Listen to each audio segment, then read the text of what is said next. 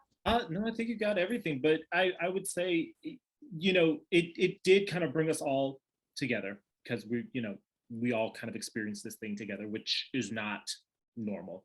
But it kind of made us kind of look at things. So I think the heads of all of these theaters and things, it made people kind of look at things and, like Kayla said, re-examine what's going on. But I think also in it, we're in this really sweet spot. There's a sweet spot here that, you know, people like Kayla and myself, younger people, have been let in to kind of give new ideas, which is great and awesome, and I love it because I'm one of those people. But I think the missing link to it, and this is kind of a sidebar to the question, Kayla, you covered it, fantastic. There is space for my younger people that are listening, for the younger people to learn from the older people. I think there's a lot of good things in what was happening before that we could possibly lose because of, you know, all of these new ideas. But I just wanted to say that a little bit. Kayla, you answered the question perfectly. Well, Well, I agree with that too. We can't just burn it all down, right? Right. There's a reason these systems have been in place since the dawn of drama. Mhm. There's a way it's done. Granted, every way can be up for examination, and as times change, sure. But just like any other industry, there's a lot to be learned and mined from those that have come before and those that are still here. The people that have stuck it out, that have been this whole time, despite all odds, trying to hold this together for everyone else. I think they deserve a huge round of applause because it's Right. really hard. Just putting on a show is really hard. Right. And Mary kind of touched on this. She's like, I don't know how you're doing it from day to day. I have a lot of support from the older generation. There are people that I can call because there are moments that I'm like, I don't know how to do this. Like, I don't know how to pick a season, so I have people that I can call. So there are, a lot of resources. It's not just, we're just out here with all of these ideas and doing things. We are getting help from the older generation as well. So Thank you. Thanks. Any other questions?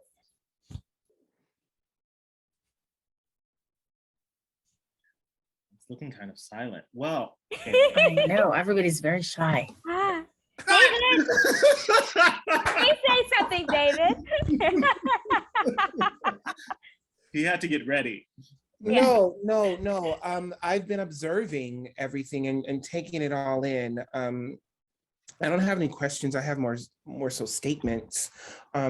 First, no. It's well, Dontaria and I share this, that our stories always parallel. And what I'm seeing here, it may be more than just me and Ontario. And it made me think that there should be more so a roundtable of artists and sharing our experiences, because a lot of them are the same. Kayla, you spoke about burnout when you were in your position as a managing director, and I can identify with that. Because I too, no, I'm just kidding. No, but seriously, I picked up an arts administrative position as well as the business manager of Cape Fear Regional Theater. And as Sondheim said, art isn't easy. And so having that support during those times of other artists who come up from a performance background is great. And a lot of, as Denise was saying, a lot of people a lot of performers don't realize what it takes to actually just put on a show. From talking to the different unions, finding contracts, well, this agent wants that, and all of those things. So I've really enjoyed this conversation because it makes you feel like you're not alone. And that in the future, we should all be leaning on each other a little bit more. That was my takeaway from this, I think that's beautiful, David, and congratulations to you on your position. I had seen that. That's wonderful. I too left the position and am back on the board with everyone else. Wonderful. But that's the thing. Like, while I was in that position, I had the pleasure of interacting with all of the artists the organization was working with and hearing all their stories, and them coming to me as a sounding board. And I'm like, I'm that person now. Like, I'm listening. And then they listen back because we're kind of peers. We are peers in different ways. And whatever I could, provide to the conversation from my perspective, it was really nice to be a resource. And I want to continue being that for whoever needs it. Because like you said, we can all be each other's support system, and we should. This is a small community, smaller than we think. LinkedIn, we're only like 1 degree separated from one another. I think that's wonderful. And what you said was so true, Kayla, about knowing when to step away. And I think you were piggybacking on that as well, Ontario. When you can't bring your best self to the position, no matter how good you are, at that position, even as a performer, knowing when to say, you know what, no, this isn't the best space for me. Now let me go over here and do this, which is another aspect of just being an artist. Just because we're not on the stage doesn't mean we're still not an artist. As the business manager or managing director or artistic director, we're still doing our art. It's just looking at things a different way, Absolutely. Absolutely. No, it's really, I'm absolutely, what do we say, verklempt about this, because I think this is what the society tried to put together, is a chance for artists to kind of realize, oh, I'm not the only one out here, going through this. All of our stories are really parallel, as you said, David. So it's, I think it's a home run. I think it did what it's supposed to do. Yeah, Let's Marty? all work together. Fair. I think on that ringing endorsement is a great place to end our conversation with this evening. And thank you very much to Kayla and Ontario for starting off our very first program so wonderfully. And we, on behalf of the Artistic Council, as well as the Sarah Siddons Society, we are very grateful, and we really want to be a home for people to exchange their ideas, to be supportive. And our next program is an in-person program. Will be Monday, March 14th at 7 o'clock, and it's Keeping It Going, Life After Theater School. So aimed at recent graduates, and a chance for graduates from the 4 schools that we provide scholarships for, but from any school certainly are welcome to come. So this is just the beginning, and what a great way to start. So thank you all very, very much. We really Thank you very much. thanks for joining us. Thank you. Have a great evening. Bye. Bye-bye.